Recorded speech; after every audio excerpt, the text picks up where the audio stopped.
અંકલેશ્વર શહેરમાં આવેલ મોદી કેમિસ્ટ નવજીવન હોસ્પિટલની જૂની ગલીમાં ઉભરાતી ગટરોને પગલે સ્થાનિકો હેરાન પરેશાન બન્યા છે। છેલ્લા ઘણા સમયથી અંકલેશ્વર શહેરમાં આવેલ મોદી કેમિસ્ટ નવજીવન હોસ્પિટલની જૂની ગલીમાં ઉભરાતી ગટરોને કારણે સ્થાનિકો તોબા પોકારી ઉઠ્યા છે। અનેકવાર પાલિકા કચેરીમાં રજૂઆત છતાં તંત્ર દ્વારા કોઈપણ જાતની કાર્યવાહી ન કરવામાં આવતા સ્થાનિકો નરકાગાર જેવી પરિસ્થિતિમાં રહેવા મજબૂર બન્યા છે।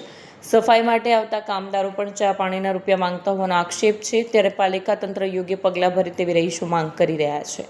મારું નામ નૈનાબેન કિશોર કુમાર મોદી કેમિસ્ટ નવજીવન હોસ્પિટલની જૂની હોસ્પિટલની ગલીમાં આશારેજીની ગલી છેલ્લા અઠવાડિયાથી અમારા ઘર પાસે ગટર એટલી બધી ઉભરાઈ છે કે જેની વાત નહીં કરવા, અમારે રહેવાનું બી હરામ થઈ ગયેલું છે ને આ ભાજપના રાજમાં તદ્દન હવે સહકાર વગરનું કામકાજ ચાલે છે, જેની ઉગ્ર અમે નોંધ ઉપર આપવા તૈયાર છીએ। નગરપાલિકાથી કોઈ આવ્યો? નગરપાલિકા હજુ સુધી કોઈ આવ્યું નથી। અમે રોજ એપ્લિકેશન આપીએ છીએ ને ફરિયાદ કરીએ છીએ, ફોનથી બી ને લેખિત બી આપીએ છીએ કે તમારું આવી ગયું થઈ જાય એવો જવાબ આપ્યા કરે છે।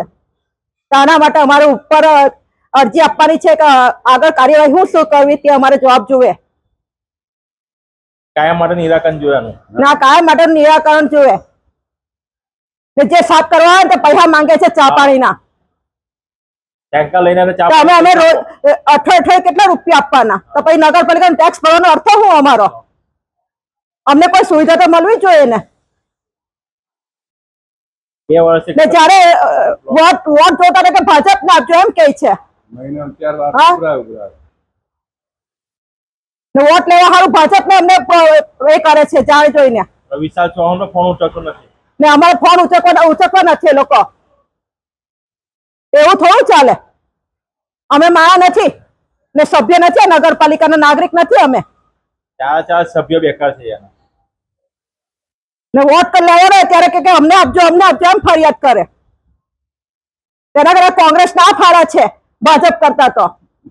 વિડીયો જર્નાલિસ્ટ કરણસિંહ સાથે સત્યા ટીવી ન્યૂઝ અંકલેશ્વર।